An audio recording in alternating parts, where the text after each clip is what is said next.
Hello and welcome to NPTEL MOOC on Fiber Optic Communication Systems and Techniques course.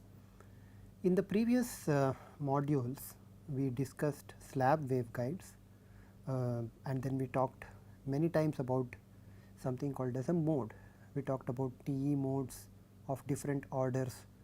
We did not derive anything for those modes, or we did not derive any equation for TM modes, but we did talk about TM modes as well. So, we use this word mode repeatedly, and I promised you that the actual concept of a mode I will discuss it later, and in this class or in this module I would like to discuss what exactly do I mean by mode. Okay. So, this is something that must probably be familiar to you if in case you have studied electromagnetics and have dealt with waveguides. It is in that context that one normally talks about a mode, but I will briefly recapitulate that mode theory for you, so that we can understand what exactly are we talking about when we specify something as a mode, and then we talk about fiber modes in the later modules. Okay. So, let me introduce the concept of a mode by looking at a physical situation that is something very familiar to you. Okay. At least from your earlier studies, you should probably have seen this one many times, and even in our earlier modules we have actually dealt with this case, right.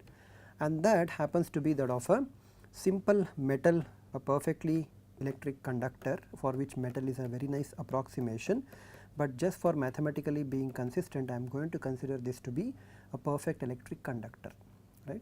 Now, you know that from boundary conditions that we discussed in one of the earlier modules, for this perfect electric conductor, and I am considering a dielectric medium. So, for example, this could be simple thing like air, okay, and we assume that this is a perfect lossless dielectric. We know that the tangential electric field component must be 0 at the PEC and dielectric, perfect dielectric boundary, correct. So, whatever the waves that may have been incident on this particular boundary, it is always necessary that the tangential component must go to 0. Of course, if I assume that the PEC is slightly thick, and then there is essentially no wave outside the PEC as well. So, essentially all of the electromagnetic wave that is incident onto this boundary would be reflected back, and you will not really find any field on the other side of the PEC boundary, right. So, that is something that we take it based on our experience of whatever that we have studied earlier, but the crucial condition that we are looking for is that the tangential component must be equal to 0. And because I am not specifying the nature of the electromagnetic wave, it does not mean that I am actually excluding light from this discussion. It is perfectly valid for us to include light as the wave, okay, because light is also an electromagnetic wave, and then incident light onto this perfect dielectric and PEC boundary. Okay. But normally metals are very lossy at optical frequencies, and therefore, their use as waveguides is not so much.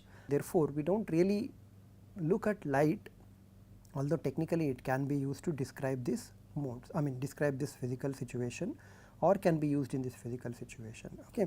So, anyway, that was a small digression. So, let us come back to electromagnetic wave, perhaps at frequencies which are more suitable for sustaining these waveguide modes by metals, which happens to be a few gigahertz to tens of gigahertz, okay, or maybe hundreds of gigahertz. Anyway, so I have this perfect electric boundary. Now, let me put down some coordinate system to work with. So, let me say that this is x equal to 0 boundary, and of course, the parallel direction to the boundary that I am considering will be the z axis. Okay. So, my goal would be to kind of understand the wave propagation along the z axis, but I am going to see what exactly is going to happen when I send an electromagnetic wave at an angle, okay, which is say some angle theta I being the incident angle as measured with respect to the normal to the perfect electric conductor and the perfect dielectric boundary, which is located at x equal to 0. Okay. Now, when I send light in this way, you will immediately ask, this is not light, this is actually electromagnetic wave at a lower frequency. Okay. So, microwave field, for example.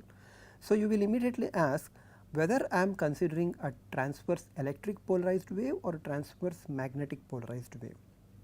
To keep the math simple, Okay. I will assume that this is a transverse electric wave, which means that this would be the incident magnetic field, which anyway I am not going to look at it for now, but this would be the electric field incident, okay, which would be polarized along the y axis. Okay. So, electric field will be along the y axis. So, you can write down this incident electric field as we have written many times earlier as a function of both x and z, which has an amplitude of say Ey I, where Ey I is the amplitude of the electric field, which can be considered to be a constant, and of course, this wave is polarized along the y axis. So, this is the transverse electric polarization that I am actually considering. So, the incident wave is actually transverse electric polarized wave. So, anyway, so I know that this is essentially a plane wave that I have been considering. So, I will have the exponential or the phase factor of the form k I dot r, okay, where k I will be the incident wave vector, which itself has components along x and z. Clearly, this is given by k I, which is the magnitude of the incident wave vector, and the x component is given by x hat cos theta I plus, and the z component is given by z hat sin theta I, and I know that r position vector in this plane that I am considering is x hat plus z hat. So, if I can go back and substitute into this expression, I would have figured out everything that is needed to describe this physical scenario where the incident electric field is transverse electric polarized. Okay. Now, what happens at this boundary? Clearly, this boundary, at this boundary, the electromagnetic field would necessarily have a reflected field, correct. So, I will have a reflected field, which from Snell's law we know that makes the same angle theta I. So, where theta r is essentially equal to theta I. So, what changes here also we know, it is the reflected vector k r, which is in a direction that is different. So, it will still have a positive z component, but it will have a negative x component because it is moving away from the interface. So, the reflected field, if I were to write down, which would again be function of x and z, will still be polarized along y direction. I am assuming that the incident and reflected waves are both transverse electric polarized. Okay. This is slightly common sense, we do not expect the polarization to change once the wave actually is incident on the PEC and gets reflected from that one. Okay. Mathematically, of course, you can show that the reflected wave will also have the same polarization as the incident wave. Anyway, because the metal does not really do anything to that. So, you have ER as a function of x and z, which will have some amplitude, let us say EYR, okay, and then I will write down the full phase of expression out here. Instead of writing separately k r dot r, I will write down the expression because we have seen this many times. So, this would be minus k r cos theta I x plus k r sin theta I z.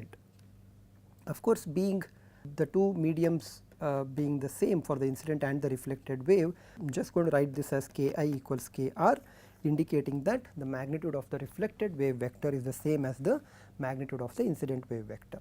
So, I have now a reflected electric field, I have a transmitted or rather incident electric field. Clearly, there is no transmitted electric field because this is a perfect electric conductor. So, there are no fields on the other side. Okay. So far, it seems that what we have done is very similar to a to a slab waveguide. In the slab waveguide analysis also we started out with a single boundary, right, and then we said that I am going to send in light at an angle which at that time would have to be greater than the critical angle, okay, and then the light would be reflected off. Only when there is a critical angle the light would be completely reflected off, there will be only evanescent fields on the other side, but the reflected field would then begin to propagate in the other direction. Okay. The polarizations would essentially remain the same. The only difference is that when it bounces off a dielectric medium, it acquires a phase shift which depends on whatever the polarization of the incident light is. So, if it was a transverse electric polarization, it would acquire phi Te as the phase shift upon reflection, or rather 2 phi Te upon as phase shift upon reflection, and if it was a transverse magnetic wave, it would have acquired 2 phi Tm. But in the case of a perfect electric conductor, I mean wave impinging on a perfect electric conductor, the phase shift regardless of whether you are looking at TE or TM will be equal to 180 degrees. Okay. So, for that reason I could have equally worked with transverse magnetic polarized waves here, but that transverse magnetic polarization would also require me to decompose the electric field into two components. So, therefore, I have decided to avoid that slight mathematical extra hard work to simplify the work. I have chosen the transverse electric, but the ideas that I am talking about will apply equally to transverse magnetic fields as well. Okay. So, anyway, so I had this incident electric field, then there was a reflected electric field. The magnetic field will also have similar changes, but at this point I do not really need to know the magnetic field. Okay. So, the concept of a mode for the TE case can be explained only with the incident and reflected electric fields. Clearly, there is no transmitted electric field into the perfect electric conductor. So, all of the electromagnetic wave has actually reflected back. So, what is the total electric field in the first medium? In the first medium, the total electric field, which I will denote it as say E with a capital T, okay, or maybe if we want to specify more and not confuse ourselves with the transmitted field, I will write this as E with a subscript of TOT. Okay. So, this total electric field is given by, okay, so this total electric field is given by the sum of incident and reflected fields. Luckily for us, both are polarized in the same direction, and we will now write this as E by I e power minus j k I cos theta I x plus k I sin theta I z, okay, plus E y r. So, I am going to write a y hat outside here to indicate that this is actually the y directed field. So, I have E y r e power j k I cos theta I x minus k I sin theta I z. Okay. So, please note the signs that I have written, this is very crucial. And now, what is the condition? The condition that we were looking for is that at x equal to 0, the total electric field must be equal to 0. Actually, the tangential component of the total electric field must be equal to 0, but luckily for us the total electric field is already tangential because it is in the y direction. Therefore, we simply set this equation to 0. Okay. So, what I have, this will be 0 at x equal to 0. So, you can see the expression over here. When I put x equal to 0 in this one, this entire term will become 0.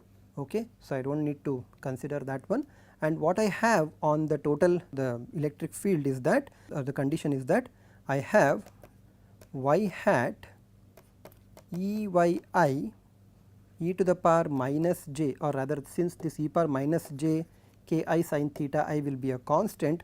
So, I will have E y I plus E y r e to the power minus j k I sin theta I z. This will be equal to 0. So, this will actually be equal to 0 vector, but if you drop the vector thing, this will actually be equal to a 0, right. Clearly, this exponential term is not going to 0 because this expression has to be valid for whatever value of z that I take. So, there might be some values of z for which this exponential might be equal to 0, but if you move away from that z, then this exponential will not be equal to 0. So, the only conclusion that you can draw about this expression is that the reflected field amplitude must be equal to the incident field amplitude. So, once I know that the reflected field amplitude is equal to the incident field amplitude, now I can simplify the total electric field, which I am going to do now here. So, the total electric field that I have will be in the y direction. So, I am not going to indicate the direction of this one, simply write this as E total. This is in the first medium. Okay. So, this is important, this is in the first medium that I am considering. So, this will be equal to, you can show that this would be minus 2j E y I sin of k I cos theta I x, okay, times e power minus j k I sin theta I z. This is the phasor form of the electric field. If you were to write down the electric field as a function of z I mean the coordinates as well as time, what you get is 2 sin k I cos theta I x, there is no change with this one, but when you multiply this one by e power j omega t and then take the real part of it, what you get here is cos omega t minus k I sin theta I z minus pi by 2. So, forget about that initial phase pi by 2, if you forget about that one, that is not really important. What you have is a travelling wave. So, this is actually a travelling wave, but its amplitude also depends on x. So, there is some sort of a x dependence function and then there is a propagation term. In the phasor form this would be even better. So, in the phasor form this would be f of x e to the power minus j k z times z, where k z is my shorthand notation for writing k I sin theta I. Sometimes I will also write this as beta. So, I go back between k z and beta depending on the context or depending on the simplification that I would like to write. Okay. And this f of x will be function only of x coordinate value, right. In general, of course, it will be a function of both x and y coordinates, and then there will be along the z coordinate a factor which would account for a exponential phase, that is, this is actually the travelling wave, and whatever that you have is a function only of the transverse coordinates. Okay. And which transverse coordinates am I talking about? It is the transverse coordinates to the direction of propagation, right. So, I can write down my electric field in general, okay, whenever I am considering this type of problems. Okay, I should be able to write down this in the form of a product of two functions. One will be the function only of the transverse coordinates x and y, and the other one will correspond to the travelling wave part. Anyway, we will now discuss some very interesting features of this expression. So, please keep this expression in mind. Now, let us look at this expression. When I said interesting features, I mean only with, I mean with respect to x mainly. So, let us look at this expression.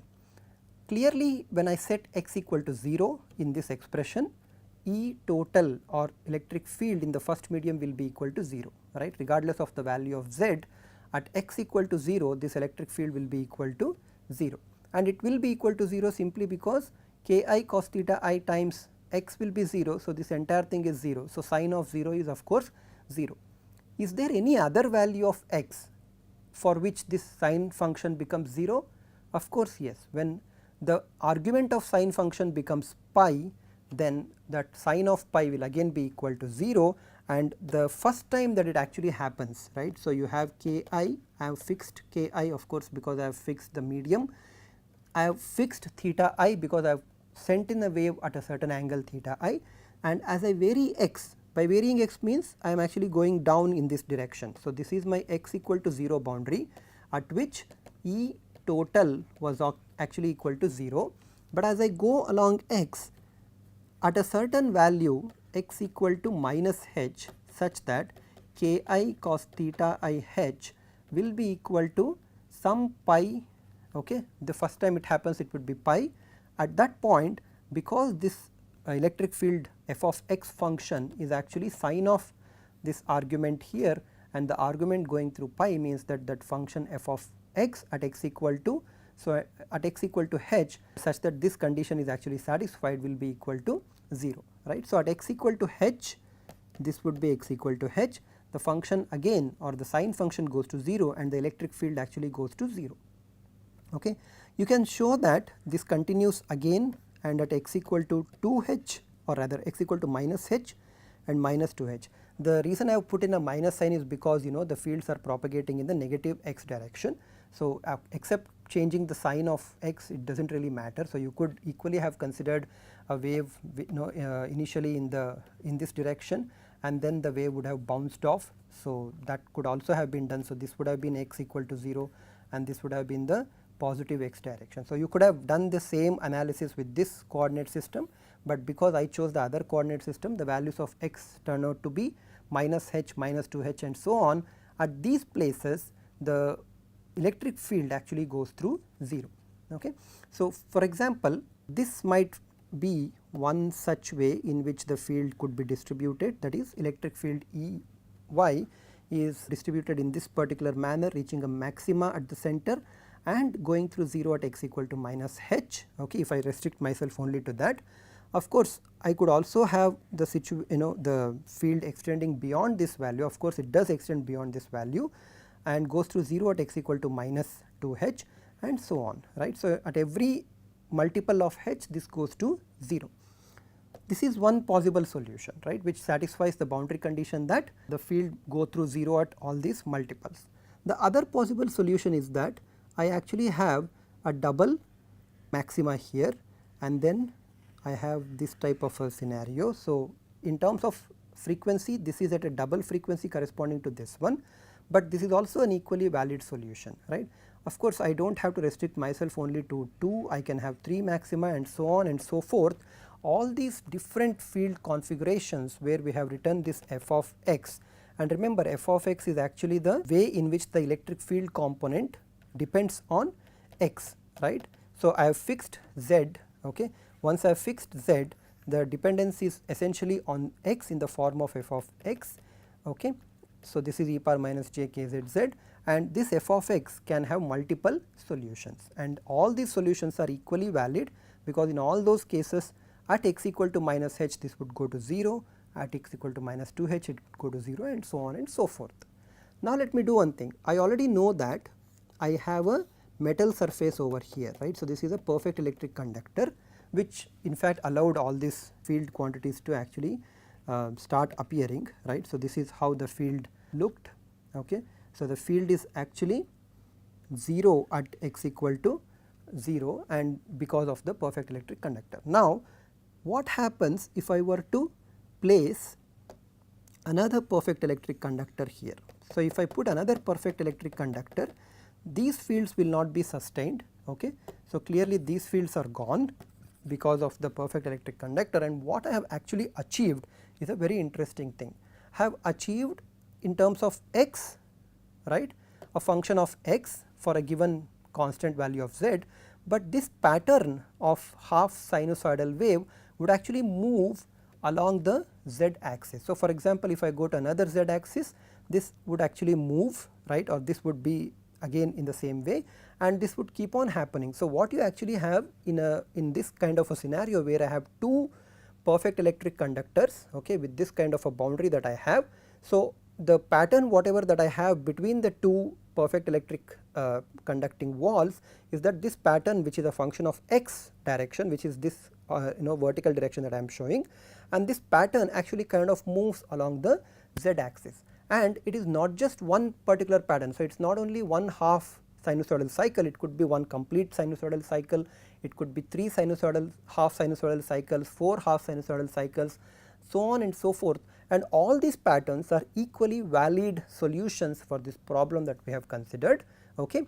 So, all that we did was to send in electromagnetic wave at an angle theta I, and what we managed to obtain is a functional dependence on x, which is a standing wave, and this standing wave will go to 0 at many places. But if I now were to place a perfect electric conductor at one of the places where the electric field is going to 0, then what I have done is to essentially bound my electromagnetic wave between the two walls, or bind the electromagnetic wave between the two walls, and this particular pattern, which is a function of x, would move along the direction z, indicating a travelling wave along the z.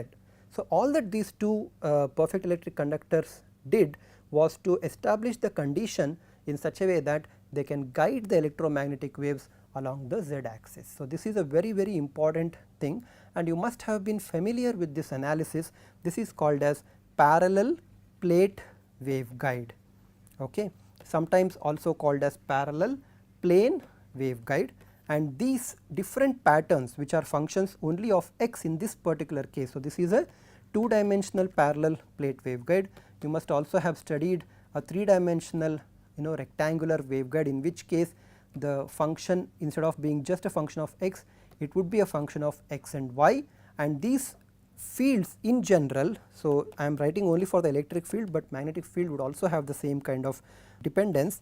These fields in general are functions of transverse coordinates, okay. So, maybe I can write down in a general u v w coordinate system. So, these are functions of u and v, whereas along the w direction there will be a travelling wave. So, I have considered a general u, v and a w direction. So, these u and v are the plane that is here. This function f of u comma v will actually be a vector function, correct. So, this would be a vector function and this vector function is called as the mode. Okay. This vector function has to satisfy boundary conditions. So, f of x equal to 0 here, f of x equal to 0 at these two planes is actually the boundary condition. So, together with the boundary condition, this entire electric field is a solution of Maxwell's equation. Okay. So, any solution of Maxwell's equation together with the boundary conditions and the function which depends only on the transverse coordinates while being guided along the other coordinate which is perpendicular to these transverse coordinates is called a mode. Okay. So, a mode is nothing but a pattern of electric field and magnetic fields, okay, which satisfy boundary conditions, and of course, they are the solutions of wave equation, and these solutions are such that the overall electric field and magnetic field pattern can be written in the product form of a function that is dependent only on the transverse coordinates, and this transverse coordinate function is propagating along the other coordinate axis. Okay. So, in the case of a parallel plate waveguide, u was x, v was really not required for us because this was a one dimensional or a two dimensional parallel plate waveguide, and then w was equal to z.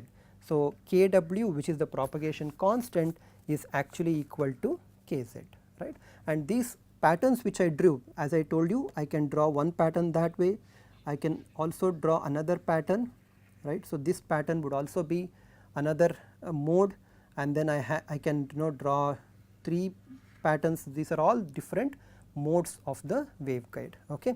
Turns out that the first waveguide mode is TE1, the next waveguide mode is TE2, then you have waveguide mode TE3 and so on. Okay. So, TE0 mode does not really exist, and these mode values that I am writing are simply the condition instead of k I cos theta I h being equal to pi, if this is equal to some nu pi, where nu is an integer. So, nu equal to 1, nu equal to 2, nu equal to 3, all these correspond to these different modes. One final point here before we complete this discussion. So far what I did was to consider this parallel plate waveguide, okay, and determine h according to the equation that I wrote. Okay, this is some sort of a transverse resonance condition, if you would remember it. So, according to this transverse resonance condition, what if I fix theta I, then h gets fixed. Okay. But it is possible for us to start off with a value of h here and then explore what possible theta I values are required to satisfy this equation. So, if I were to fix h, right, then not all theta I values are allowed, only certain theta I values are allowed which satisfy that resonance condition. K I cos theta I h must be equal to some integer multiple of pi. Okay. And this comes because I have fixed h, then it shows that not all values of theta I are possible, only those that are possible are given by the transverse resonance condition, and corresponding to different theta i's which are allowed solutions, you have a mode. So, corresponding to each theta I, you have a corresponding f of x function, and these are the correspondence between the angle of incidence and the modes. So, what we have discussed is the concept of a mode, which is a pattern of electric and magnetic fields. Okay. In the next module, we are going to look at how we can systematically analyze these waveguide structures. We are going to look at a systematic procedure to start from Maxwell's equation and end up having these modal solutions obtained. Thank you very much.